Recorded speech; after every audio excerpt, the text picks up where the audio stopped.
జై శ్రీమన్నారాయణ.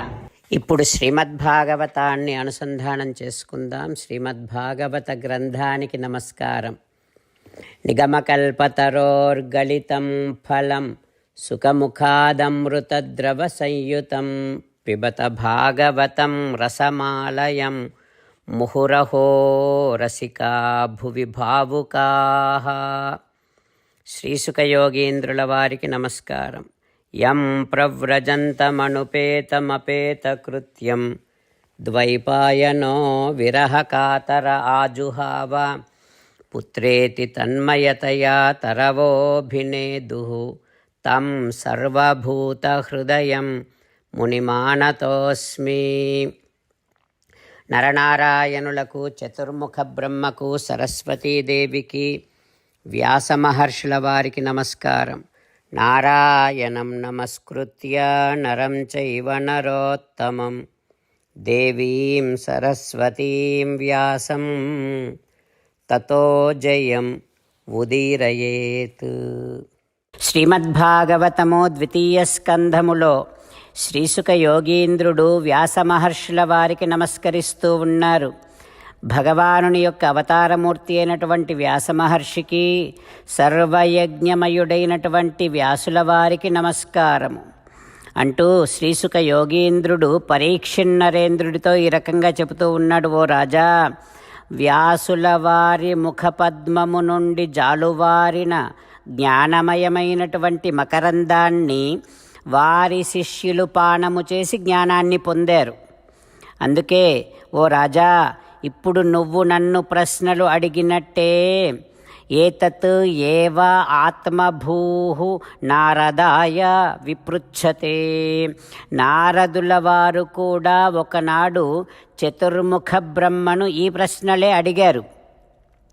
ఆ బ్రహ్మగారు నారదుల వారికి చెప్పిన సమాధానము ఏమిటో ఆ సమాధానాన్నే ఇప్పుడు నేను నీకు వివరిస్తా అంటూ శ్రీసుఖ యోగీంద్రుడు పరీక్షిన్నరేంద్రుల వారికి చెప్తూ ఉన్నారు. ఓ నరేంద్ర, పూర్వము ఒకనాడు నారద మహర్షి చతుర్ముఖ బ్రహ్మ దగ్గరికి వెళ్ళి, ఓ దేవదేవా నమస్తే అస్తు, చతురాస్యుండవు, వేల్పు పెద్దవు, జగత్సర్గానుసంధాయివి. ఓ దేవదేవా, నీకు నమస్కరిస్తూ ఉన్నాను. సకల భూత సృష్టికర్తవు నువ్వు, అందరికంటే ముందు జన్మించినటువంటి వాడివి నువ్వు. ఆత్మతత్వాన్ని, నాకు పరమాత్మతత్వాన్ని విశేషముగా ప్రకాశింపచేయగలిగినటువంటి జ్ఞానాన్ని ఉపదేశించవా. ఓ బ్రహ్మదేవా, నువ్వు అన్నీ తెలిసినటువంటి వాడివి కనుక సర్వము నీ కరామలకమై ఉండుం కదా. భారతీ సతి ఇల్లాలంట నీకు, ఓ జనక నా సందేహముం బాపవే.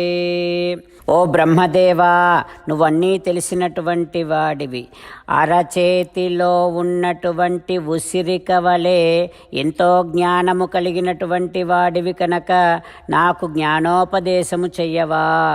ఓ జనక, యద్రూపం యత్ అధిష్టానం యతః సృష్టం ఇదం ప్రభో. ఈ కనిపిస్తున్నటువంటి జగత్తుకు కారణమెవ్వరో నాకు చెప్పు.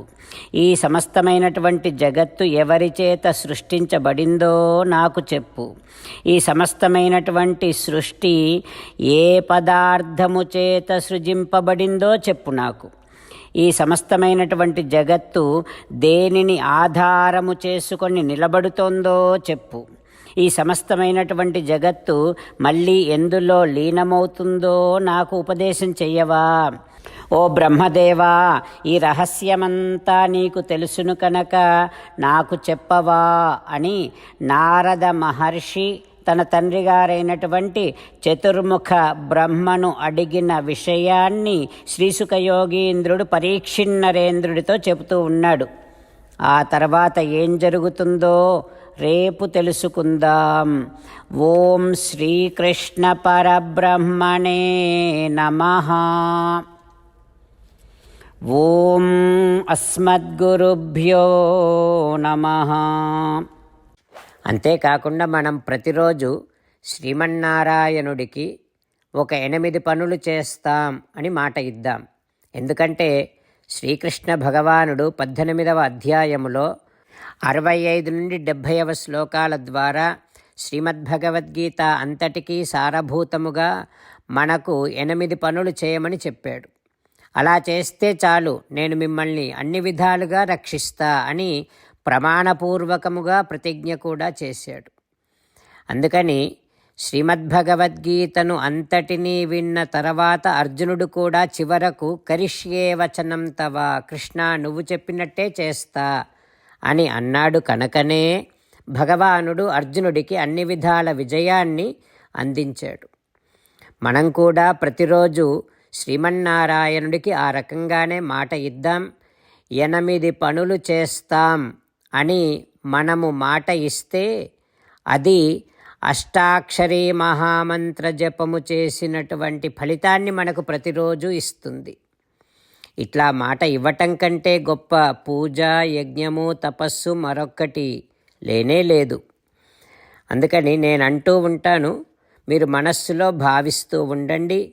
ఈ రకంగా మనము మాట ఇస్తూ ఉంటే శ్రీకృష్ణ భగవానుడి ముఖారవిందములో కలిగేటటువంటి ఆనందాన్ని మనం ప్రతిరోజు దర్శిద్దాం, ఆస్వాదిద్దాం. జై శ్రీమన్నారాయణ. హో శ్రీమన్నారాయణ, నువ్వు చెయ్యమన్నట్టే నేను నిన్నే సంతతము ధ్యానము చేస్తూ ఉంటా. హో శ్రీమన్నారాయణ, నువ్వు చెప్పినట్టే నేను నీ భక్తుడిగానే ఉంటా. హో శ్రీమన్నారాయణ, నువ్వు చెయ్యమన్నట్టే నేను నా విధులను, కర్తవ్యాలను నీ సేవగా, నీ తృప్తి కోసమనే సక్రమంగా నిర్వర్తిస్తూ ఉంటా. హో శ్రీమన్నారాయణ, నువ్వు చెప్పినట్టే నేను నీవాడిని అనే మహావిశ్వాసముతో నీకే నమస్కరిస్తూ ఉంటా. హో శ్రీమన్నారాయణ, మామేకం శరణం వ్రజ, నన్ను ఒక్కడిని మాత్రమే శరణు వేడుకో అని నువ్వే అన్నావు కనుక నేను నిన్ను ఒక్కడిని మాత్రమే శరణు వేడుకుంటా. హో శ్రీమన్నారాయణ, మా శుచః, ఇక దుఃఖించకు అని నువ్వే నాకు భరోసా ఇస్తున్నావు కనుక నేను ఇక దుఃఖించను. హో శ్రీమన్నారాయణ, నువ్వు చెప్పినట్టే నువ్వు నా కోసమని అనుగ్రహించినటువంటి శ్రీమద్భగవద్గీతను ప్రతిరోజు కనీసము 1 శ్లోకాన్నైనా జ్ఞాపకం చేసుకుంటూ శ్రీమద్భగవద్గీతను అనుసంధానము చేస్తూ ఉంటా. హో శ్రీమన్నారాయణ, నువ్వు చెప్పినట్టే నువ్వందరి కోసమని చెప్పినటువంటి శ్రీమద్భగవద్గీతను తెలియని భక్తులందరికీ తెలియచేసే నా వంతు ప్రయత్నాన్ని నేను నిరంతరము కొనసాగిస్తూనే ఉంటా. హో శ్రీమన్నారాయణ, నేను నువ్వు చెప్పినట్టే చేస్తా, నీకు నచ్చినట్టే ప్రవర్తిస్తా, నీకోసమే పని చేస్తూ ఉంటా. కరిష్యే వచనం తవ. జై శ్రీమన్నారాయణ. భక్తులకు ప్రత్యేకమైనటువంటి విజ్ఞాపన. మీకు అన్ని విషయాలలో వెంటనే మంచి ఫలితాలు రావాలి అనంటే ప్రతిరోజు 1 నిమిషం వెచ్చించి నారాయణాస్త్రాన్ని చదవండి. ఇక మీకు తిరిగే ఉండదు. నారాయణాస్త్రాన్ని పొందడానికి మీరేం చేయాలంటే నారాయణాస్త్రం అనే వెబ్సైట్కి వెళ్ళి మీ పేరు, మీ ఈమెయిల్ ఇస్తే మీ ఈమెయిల్కి నారాయణాస్త్రం PDF వస్తుంది. అందులో ఒక రామాయణ శ్లోకం, ఒక గీతా శ్లోకం, ఒక విష్ణునామం ఉంటాయి. ఆ 3ంటిని కలిపి నారాయణాస్త్రం అంటాం. ప్రతి ఒక్కరికి వేరువేరు శ్లోకాలను ఇస్తున్నాం. ఆ రకంగా ఎవరి శ్లోకాన్ని వారు ప్రతిరోజు తప్పనిసరిగా చదవటం వలన ప్రతిరోజు ప్రతి 24,000 భక్తులతో ఒకసారి సంపూర్ణ రామాయణ పారాయణ, 33 సార్లు శ్రీమద్భగవద్గీత పారాయణ, 24 సార్లు శ్రీ విష్ణు సహస్రనామ స్తోత్ర పారాయణ జరుగుతుంది. ప్రతి ఒక్కరికి అంతటి విశేష ఫలితము ప్రతిరోజు లభిస్తుంది. అందుకని మీరు, మీ కుటుంబ సభ్యులు అందరూ ఒక్కొక్కరు ఒక్కొక్క నారాయణాస్త్రాన్ని వెంటనే పొందండి. జై శ్రీమన్నారాయణ.